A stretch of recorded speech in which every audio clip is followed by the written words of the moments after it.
Boa noite, gente. Dando continuidade ao seminário, eu irei explicar um pouco sobre a alteração patológica da consciência, ou melhor, alterações patológicas quantitativas da consciência. Nele nós temos o grau de rebaixamento da consciência, nós temos a obnubilação, o torpor, o sopor e o coma. São 4 graus e eu irei explicar detalhadamente para vocês sobre cada um.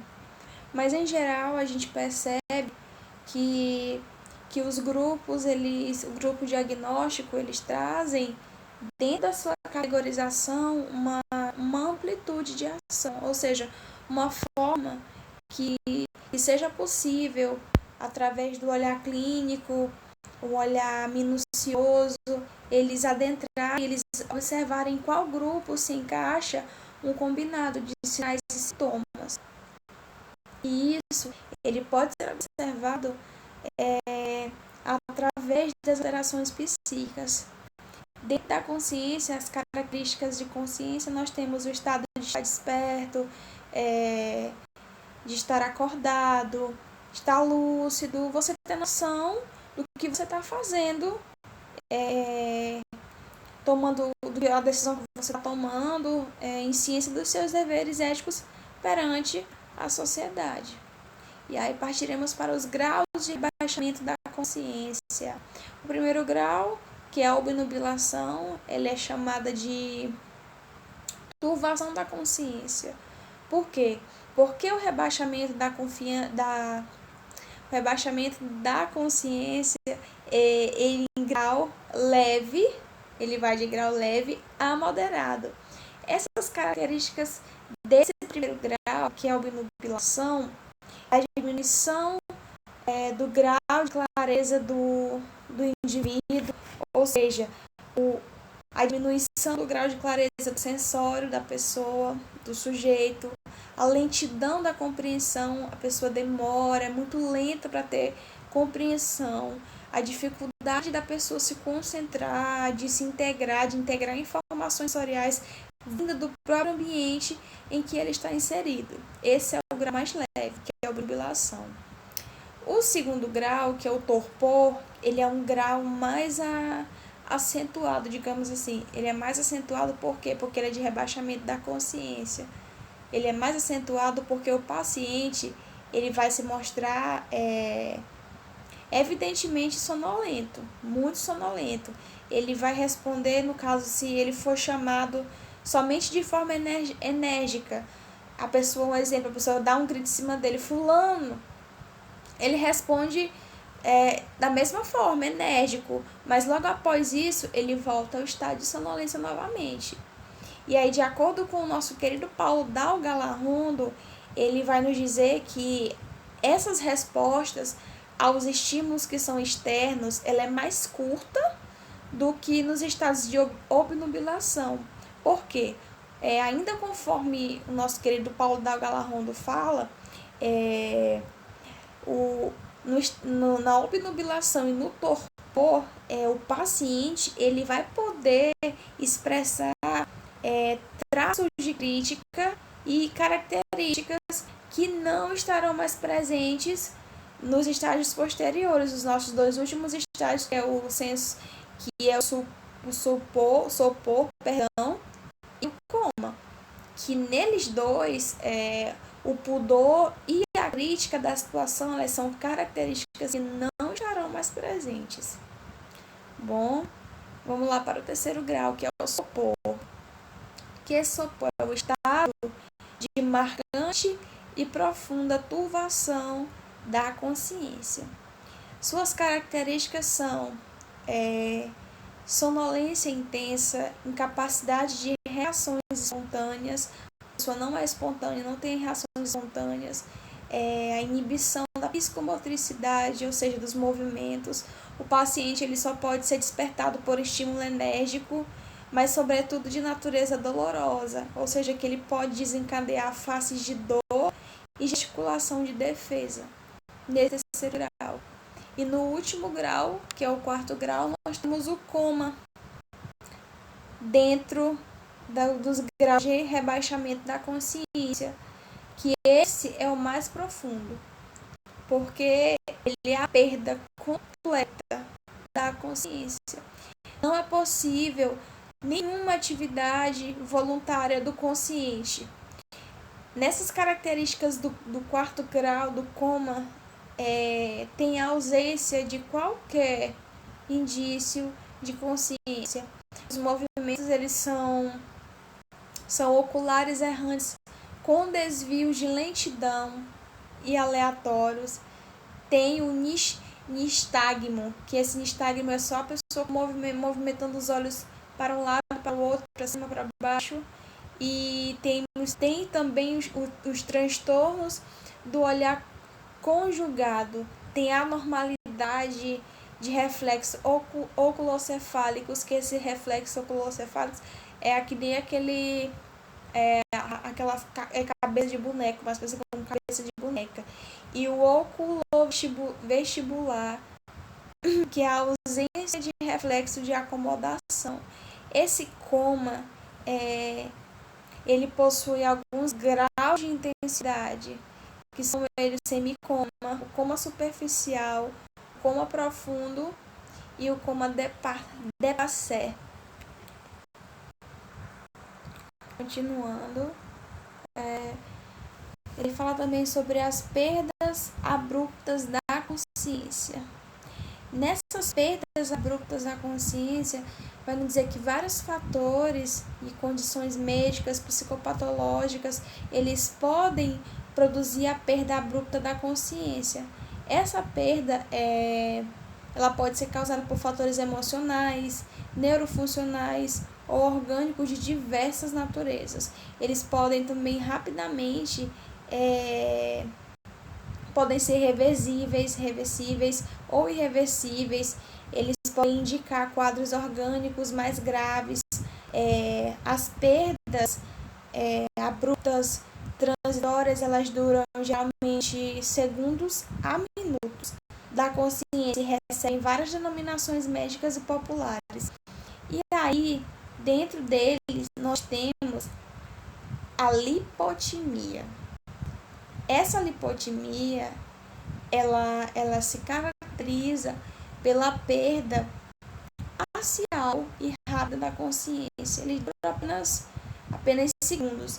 Geralmente, a pessoa fica com a visão borrada, fica com palidez da face, ou frio, vertigem, perda parcial e momentânea do tônus muscular dos membros, com ou sem a queda do corpo ao chão. A pessoa ela tem a sensação desagradável de que vai desmaiar. A lipotimia é rápida e completamente reversível. Às vezes, eles utilizam o termo lipotimia para descrever a fase inicial da síncope. O que é essa síncope? A síncope vai designar um colapso bem súbito com a perda abrupta e completa da consciência. Essa perda total do tônus muscular com a queda completa ao chão. O mecanismo básico é a instalação rápida de irrigação cerebral, insuficiente e causa, por conta dessa instalação rápida de irrigação cerebral insuficiente, eles têm várias causas diversas. Tipo, a síncope ela pode ou não ser reversível, e dependendo desses fatores que estão envolvidos dentro dela. O termo desmaio é uma designação não médica da linguagem comum. Ele geralmente significa uma perda abrupta da consciência. Ele vai corresponder à forma genérica e aos termos médicos, que é a síncope ou lipotimia, ou seja, um está ligado ao outro. E dentro dessa síndrome psicopatológica associada ao rebaixamento prolongado ao nível da consciência, temos a questão do delírio, que esse delírio ele, de acordo com Dalgal Rondo, em 2019, ele classifica o delírio como como uma das síndromes psicopatológicas que são associadas ao rebaixamento prolongado do nível da consciência. Perdão, quando eu falando, gente, esqueci de passar a parte, que é essa parte que envolve o delírio, me perdoem. Mas continuando, esse delírio, ele é uma das síndromes, de acordo com Dalga Rondo, né, que nós queremos Dalga Rondo, ele classifica o delírio como uma síndrome psicopatológica que está associada ao rebaixamento prolongado do nível da consciência. De acordo com o autor, o delírio ele vai se referir a vários outros quadros com rebaixamento leve a moderado do nível da consciência, e ele vem acompanhado de desorientação temporoespacial, a dificuldade da concentração, a perplexidade, a ansiedade em graus variáveis, a agitação, a lentificação psicomotora. Deixa eu ver quanto que tá aqui, meu povo. Uns minutos. O discurso ilógico e confuso, as alucinações quase sempre visuais, de acordo com Dalga Rondo, faz parte do delírio. Gente, uma coisa bem importante sobre o delírio, que não se deve confundir o delírio com o delírio, porque o delírio é um quadro sindrômico causado por alteração do nível da consciência em pacientes com distúrbios cerebrais agudos. E o termo delírio é a ideia delirante, a alteração do juízo da realidade, que é encontrado principalmente em psicóticos, esquizofrênicos ou pessoas que têm outros tipos de psicose. Outras síndromes com rebaixamento prolongado de nível de consciências próximas ao delírio temos o estado onírico ou oniroide, que é o termo da psicopatologia clássica, né? Que ele designa uma alteração da consciência, no qual, paralelamente à turvação da consciência, o indivíduo entra em um estado que se assemelha a um sonho muito vívido. Em geral, ele predomina a atividade com relação à alucinatória visual, uma alucinação intensa com caráter de fantasia e um caráter cênico também. A pessoa vê cenas complexas, ricas em detalhes, às vezes terríficas, com lutas, matanças, fogo, assalto, sangue, enfim. Tipo, há uma carga emocional marcante na experiência onírica, como a questão da angústia, o terror, o pavor. O doente, ele se manifesta nesse estado onírico, que é angustioso, gritando, ele fica se movimentando, se debatendo na cama, e às vezes ele chega até a apresentar sudorese profusa. E geralmente, quando se chega na amnésia consecutiva, o período em que o doente ele permanece nesse estado onírico, o estado ocorre com mais frequência devido à psicose tóxica, às vezes síndromes de abstinência de substâncias, com maior frequência no delírio, os quadros, pessoas que usavam alguma droga, né? Tem a questão da abstinência, a pessoa fica sentindo, o corpo não está, o processo de tirar como meu pai consigo explicar melhor para vocês, a questão da abstinência, a pessoa que é, digamos, um alcoólatra, por exemplo, para ele poder largar o vício, o alcoolismo, ele vai sofrer a questão da abstinência, às vezes vai ter reações.